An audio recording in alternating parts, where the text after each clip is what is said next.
Monsieur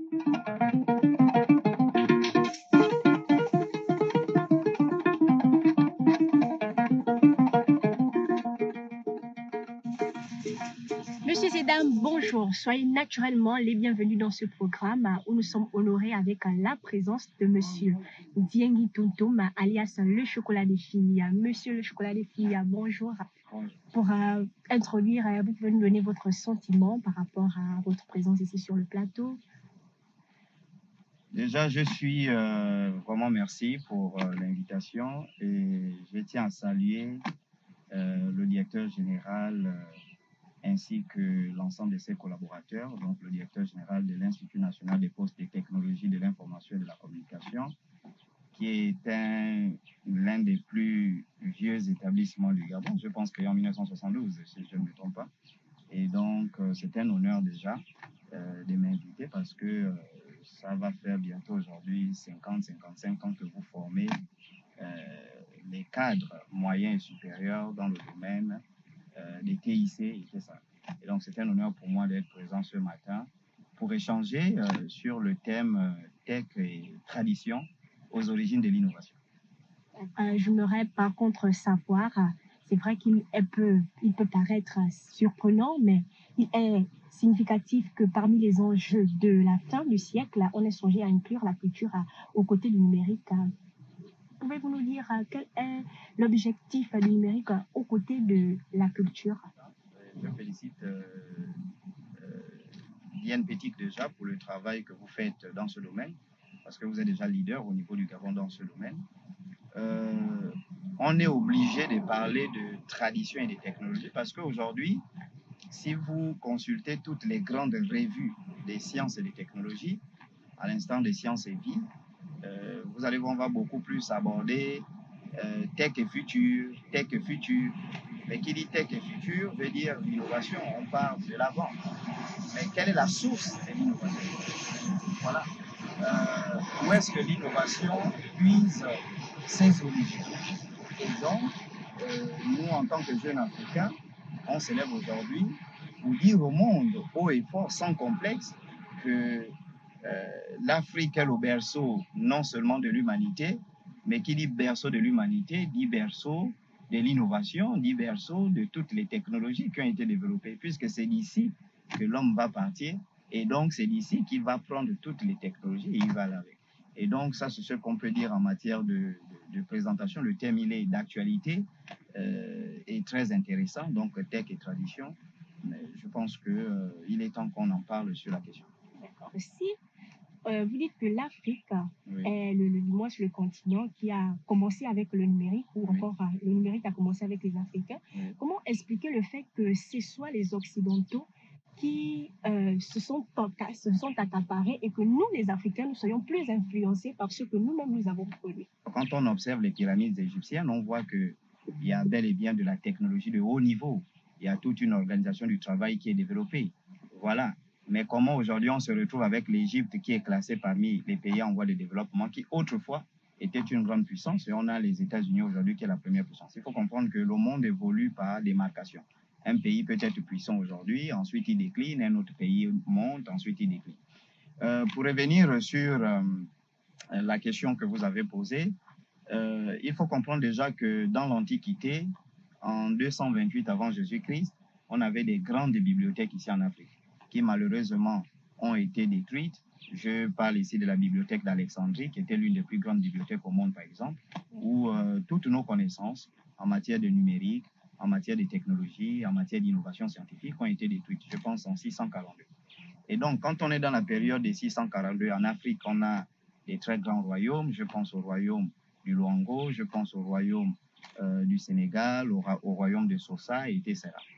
Ensuite, après notre contact avec les Européens, voilà, parce que nous étions très hospitaliers et nous le sommes toujours, après notre contact avec les Européens, beaucoup de nos technologies ont été volées, je veux le dire comme ça.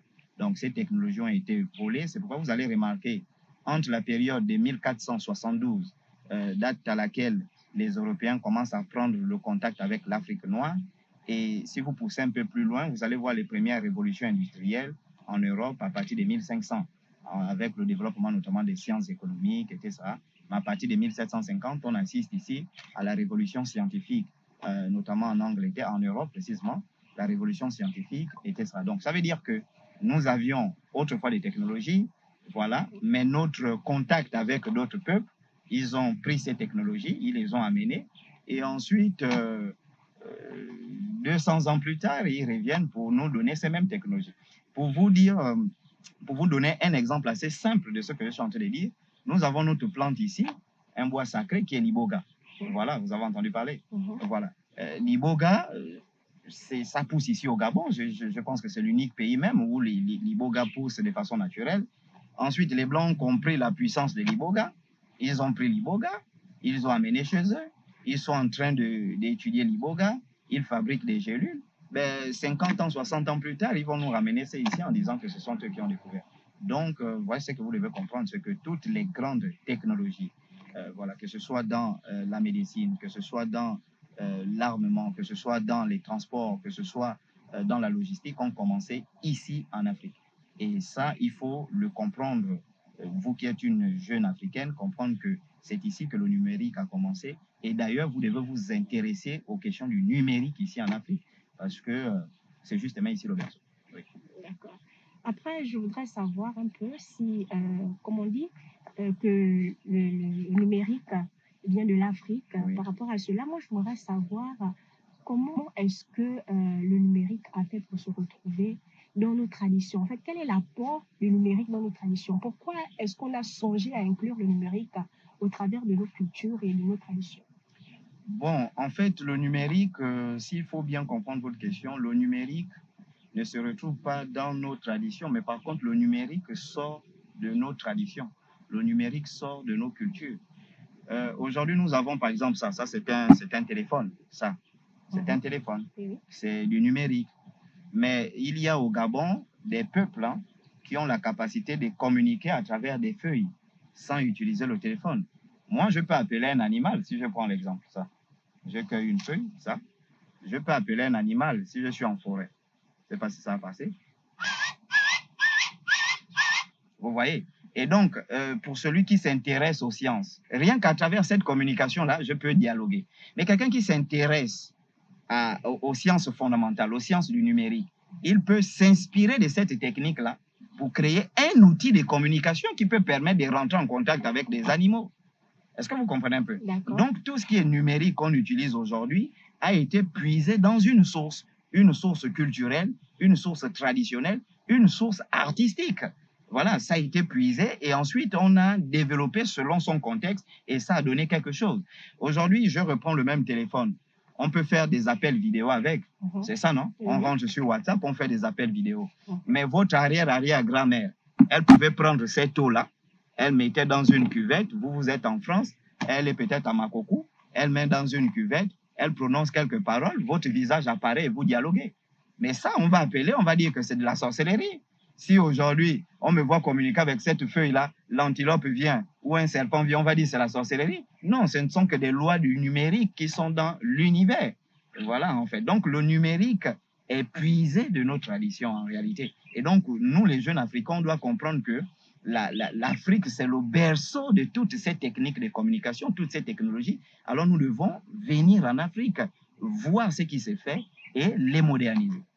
Vous pensez qu'on peut classer le Libora au centre du Ouest au même rang que toutes les intelligences artificielles? Mais ce que vous appelez les intelligences artificielles, et heureusement, vous savez, je bénis Dieu, la nature et les ancêtres qu'aujourd'hui les choses deviennent plus claires. Vous voyez, si ma grand-mère à 19h, elle quitte Libreville pour aller, je ne sais pas, à Lastouville, on va dire elle sort en vampire. C'est bon?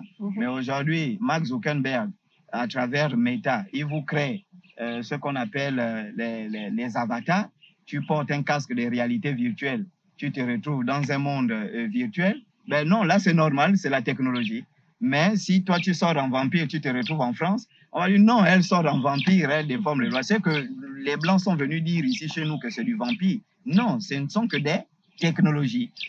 Quand on prend, vous posez la question sur l'iboga. L'iboga, les Blancs vont dire, les mêmes Blancs qui disent que c'est une plante hallucinogène, C'est-à-dire, bon, tu la prends et puis ça te fait voir des choses. Pourtant, ce sont les mêmes blancs qui sont en train de déposer les brevets sur l'iboga, qui sont en train de fabriquer l'iboga en gélule, qui aujourd'hui les États-Unis vont adopter l'iboga comme plante qui serait utilisée dans le domaine de la médecine, dans le domaine de toutes ces choses-là. Pourtant, ici en Afrique, vous qui êtes gabonaise, l'Église, excusez-moi peut-être d'en parler, l'Église va vous dire non, c'est le diable. Jusque dans des émissions télé, on dit l'iboga, c'est une plante que Satan a donnée aux Gabonais. Et ça a toujours été comme ça. Nos technologies sont mortes parce qu'on les a diabolisées. Vous avez déjà entendu parler d'un feu follet, par exemple. C'est une technologie. Mais quand tu vois le feu follet dans Sangoku, Sangoku qui voyage à travers un feu, quand tu regardes la bande dessinée Sangoku, oh non, mais c'est super, les Japonais sont forts. Mais si on prend ton grand-père, on le met dans un feu follet, voyez, oh, c'est un sorcier, il sort un vampire. Vous voyez, nos technologies ont toujours été diabolisées. Et d'ailleurs, merci pour votre émission parce que ça va permettre de faire prendre conscience aux jeunes Gabonais que vous êtes au berceau de la technologie. Vous avez des grandes technologies qu'il faut développer aujourd'hui. Et ces technologies, vous devez observer la nature. Pour revenir sur la question de l'iboga, on vous dit que c'est une plante qui permet de voir le passé, le présent et le futur. Mais c'est plus puissant que l'IA. Pourquoi? Parce que l'IA, en réalité, l'IA est basée sur des données. Vous voyez, il faut rassembler des données pour pouvoir permettre à l'IA de fonctionner. Et ensuite, l'IA également va utiliser de l'énergie. Mais l'iboga n'utilise pas de l'énergie. L'IA va utiliser de l'énergie. L'IA aura besoin de la lumière. Vous voyez un peu, c'est que l'iboga n'utilise pas. Donc l'iboga, c'est une très grande technologie. Moi, j'ai discuté par exemple avec une IA, ça va vous amuser. Je pense l'IA de c'est ChatGPT, quelque chose comme ça. Oui, ChatGPT. Voilà, j'ai discuté avec cette IA. Et en discutant avec cette IA, je lui ai posé la question de savoir, par exemple, est-ce que tu as une conscience, par exemple? Voilà.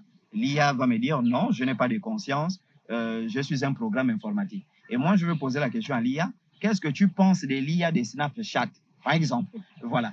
L'IA va me dire, je n'ai pas été construite pour répondre à ce genre de questions. Est-ce que vous voyez, ça prouve que c'est limité, ce ne sont que les constructions des hommes. Mais la technologie de l'iboga te permet de voir tout le passé, tout le présent, tout le futur.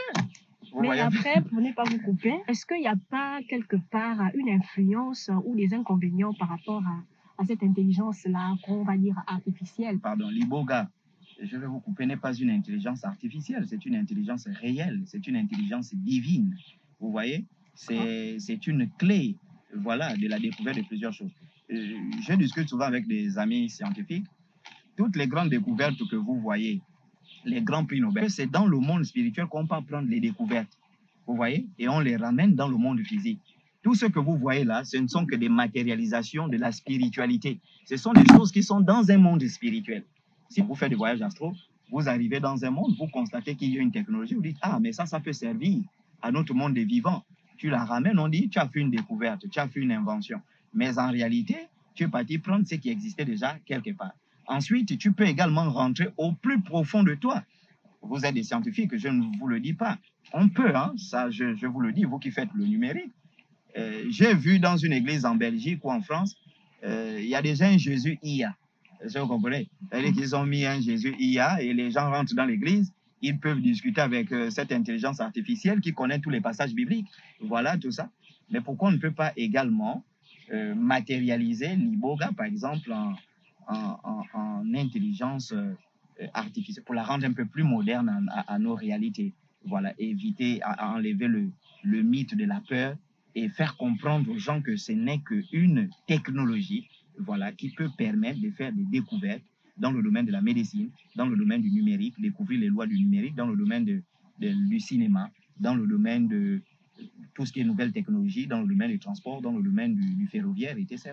Voilà, ça veut dire qu'on peut l'utiliser. Aujourd'hui, c'est plus que important de comprendre que ce que autrefois nous appelions la sorcellerie, ben, c'est tout simplement de la technologie.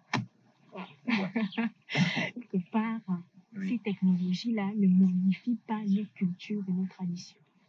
Les technologies occidentales? Oui, oui. C'est un débat d'ailleurs mondial, le débat de la contextualisation. Il y a par exemple, j'ai regardé à TF1, il y a un débat sur TikTok, vous voyez? Ouais. Alors les Français estiment que le TikTok, hein, l'algorithme des TikTok qu'on envoie, que les Chinois orientent vers je ne sais pas trop comment ça se passe, mais qui est orienté vers la France, vers le Gabon, ce n'est pas le même algorithme qui est utilisé, par exemple, en Chine. En Chine, le gouvernement communiste a des objectifs. Des objectifs rattraper, voire dépasser le monde occidental en matière de développement et en matière de bien-être de leur population. Par conséquent, on crée des technologies, on va les adapter à notre culture. C'est-à-dire que si vous regardez, par exemple, le temps que les enfants passent sur TikTok en Chine, c'est peut-être 14 minutes. Parce que non seulement le temps, il est relativement très court pour ne pas permettre de sombrer dans l'aliénation. Deuxièmement, l'algorithme va proposer aux enfants des vidéos qui ont attrait avec le développement. Vous voyez? Le développement dans les sciences, le développement dans les techniques, le développement dans le numérique, le développement dans la physique quantique, le développement dans tout ce qui est développement. Ce qui veut dire qu'en réalité, la technologie en elle-même n'est pas mauvaise. Elle n'a jamais été mauvaise. Mais par contre, nous devons l'adapter avec notre culture. Nous devons la contextualiser avec nos réalités. Voilà. Si, par exemple, vous n'êtes pas l'INPTIC pour permettre à ce que les applications que vous allez développer ici à l'INPTIC soient adaptées avec notre culture, ben, ça va gaspiller notre culture, ça va détruire notre culture. Si c'est un blanc qui nous apporte une application, il ne tient pas compte de nos réalités sociales, nos réalités culturelles, nos réalités traditionnelles, nos réalités ancestrales, parfois même nos réalités spirituelles. Ce qui fait que quand lui vient, il va nous imposer selon les réalités occidentales et ça aurait un impact négatif sur notre culture. Mais vous qui êtes par exemple dans le numérique, vous allez par contre contextualiser et adapter ce numérique-là à nos réalités pour nous permettre également de nous développer. Est-ce que vous comprenez? Lorsque TikTok a été construit, au départ, ce n'était pas pour que les jeunes filles se déshabillent sur ce réseau, bouger les fesses, toutes ces choses-là. Voilà, je ne pense pas qu'en Chine, vous allez voir une Chinoise en train de se dénuder devant TikTok. Le gouvernement communiste va te poursuivre. C'est-à-dire qu'on amène TikTok, d'accord? Quels sont nos objectifs en matière de développement? C'est ça, bon, on va adapter en fonction de ça. J'ai discuté avec votre DG, j'étais presque fou. J'ai dit, il faut me montrer ça. Il m'a dit que vous avez inventé ici des applications qui permettent, par exemple, de reconnaître des plantes.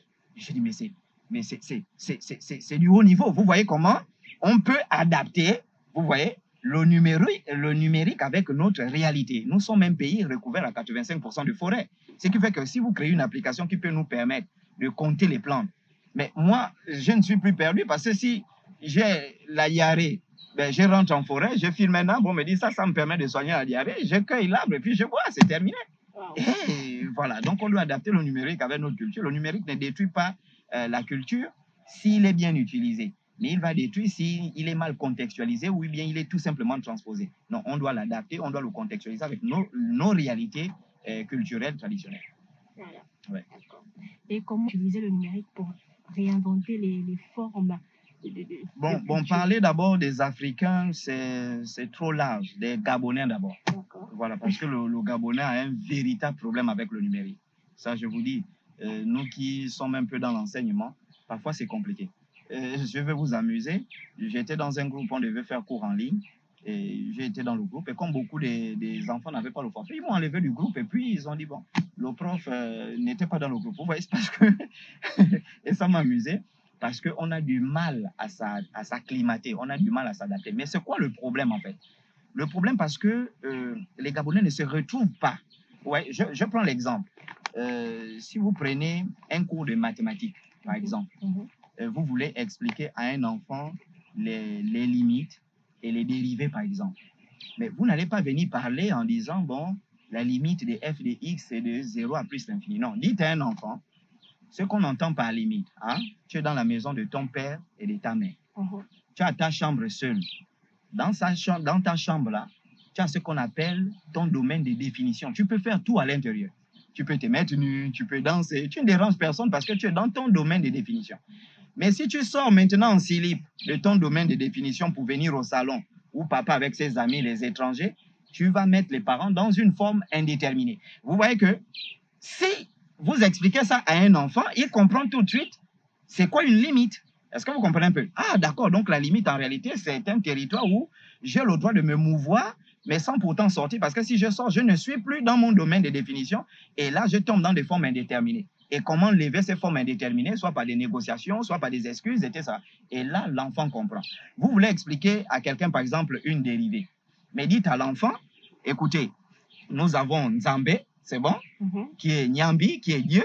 Lui, on ne le voit pas, on ne le touche pas. C'est bon.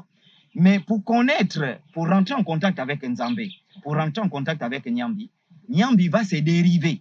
Est-ce que vous comprenez? Il va créer, il va travailler avec des gens avec qui nous, on pourra rentrer en contact. Et en rentrant en contact avec ces entités-là, ça peut nous permettre directement de dialoguer avec lui. Et donc, ces entités peuvent être des ancêtres, peuvent être des plantes avec lesquelles on peut rentrer en contact. Et donc, les plantes deviennent des dérivés. Si je veux comprendre que Nyambi existe, il est puissant, mais je regarde la puissance d'une plante. À partir de là, ça me donne une idée de ce qu'est Nyambi. Quand vous expliquez ça à un enfant, il comprend tout de suite le principe de la dérivée, il comprend tout de suite le principe de la limite, mais, pardon, la fonction mère. Est-ce que vous voyez? Maintenant, pour faire comprendre aux jeunes Africains, les amener à s'impliquer dans le numérique, par exemple, je pense que, j'espère que ce sera le cas, que le prochain concours de l'INPT, tout ça là, ça soit rempli, quand ces jeunes auront compris ça. C'est d'abord adapter ce numérique-là à nos réalités. Est-ce que vous comprenez? Pour que les jeunes Africains se lancent dans le numérique, il faut qu'ils comprennent qu'est-ce que c'est que le numérique et comment ça fonctionne avec nos réalités. Vous voyez un peu? Voilà. Et à partir de là, quand il va comprendre, ah d'accord, mais ça là, en réalité, c'est ça. Ça là, je peux comprendre ça comme ça. Ça là, je peux voir ça comme ça. Ça va les intéresser et vous allez voir que nous allons produire des choses époustouflantes au Gabon. Mais je vous dis rien que l'application que vous avez créée, mais c'est un ouf. Personnellement, je vais faire la publicité de cette application. Les entreprises vont l'acheter. Les entreprises forestières vont acheter ça. On n'aura plus besoin d'envoyer des pointeurs cubeurs dans les sociétés, aller, voilà, puisqu'on a une application, je rentre, je filme, on me dit ça c'est le Koumé, voici, ça me permet facilement. Et ça va également entraîner une révolution dans le domaine de la médecine. Médecine, ce que vous appelez médecine traditionnelle, mais que moi j'appelle médecine bantou, parce que facilement, avec cette application qui permet de répertorier les plantes, par exemple, ça peut nous permettre d'avoir déjà une idée de toutes les plantes que nous avons au Gabon, et chacune avec ses avantages pathologiques, ses avantages médicinaux, excusez-moi. Et donc, ça va permettre également de facilement faciliter le travail non seulement des médecins, mais également des tradis praticiens, etc.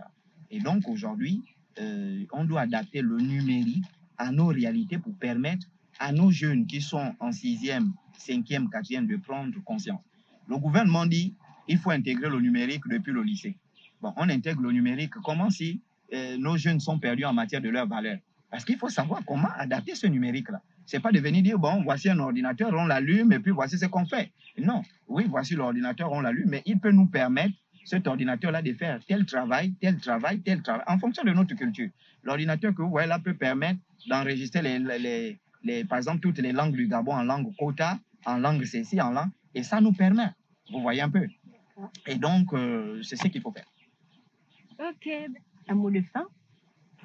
Bon, ce que je peux dire déjà, si on prend les deux définitions, tech et tradition, les technologies, ce sont des innovations, des techniques, des procédés qui améliorent le quotidien des individus. La tradition, c'est l'ensemble des pratiques, des connaissances propres à des communautés humaines transmises de génération en génération. Alors, ce qu'il faut comprendre, c'est qu'il existe aujourd'hui une corrélation positive entre numérique et tradition. Pourquoi? Parce que la tradition sort, le numérique sort de toutes les traditions. Ça, je vous l'informe. Toutes les inventions de la Silicon Valley, toutes les inventions, on les puise dans des traditions, on les puise dans des spiritualités, on les puise. Et pour synthétiser ce que nous venons de dire, ce que vous appelez en Occident sorcellerie, nous ici, ce sont des technologies. Et donc, la jeunesse africaine doit s'intéresser à ces technologies. Et aujourd'hui, je souhaite encore dire que nous ne devons pas transposer le numérique dans nos réalités, mais nous devons contextualiser le numérique. Nous devons l'adapter à nos réalités pour le développement de l'Afrique et pour une Afrique un peu plus forte. Je suis très ravi. Il y a de cela 10 ans, on ne pouvait pas voir des jeunes dames telles que vous présenter de telles émissions. Ça montre que le bouleversement est parti. En réalité, vous avez compris que vous avez le talent, vous avez toutes les qualités qu'il faut, et votre école a compris que, déjà quand je vois le système de management, l'école a compris qu'en vous, il y a des réalités, en vous, il y a des forces que vous pouvez exploiter. Voilà. Et aujourd'hui, vous vous retrouvez là avec tous ces jeunes-là qui tournent cette émission. Et donc, ça prouve que on peut construire des grandes choses aujourd'hui grâce au numérique. Le numérique ne détruit pas les traditions, mais le numérique va nous permettre au contraire de valoriser nos traditions. Et les traditions vont nourrir également le numérique, notamment en matière d'inspiration et d'innovation. Donc, c'est ce que je pouvais dire comme mot de la fin. Vous l'aurez compris, sachez adapter le numérique à la tradition africaine, surtout au Gabon. C'est la fin de cette édition d'information. On se retrouve la prochaine fois pour une nouvelle édition. Surtout, restez connectés sur INPT TV.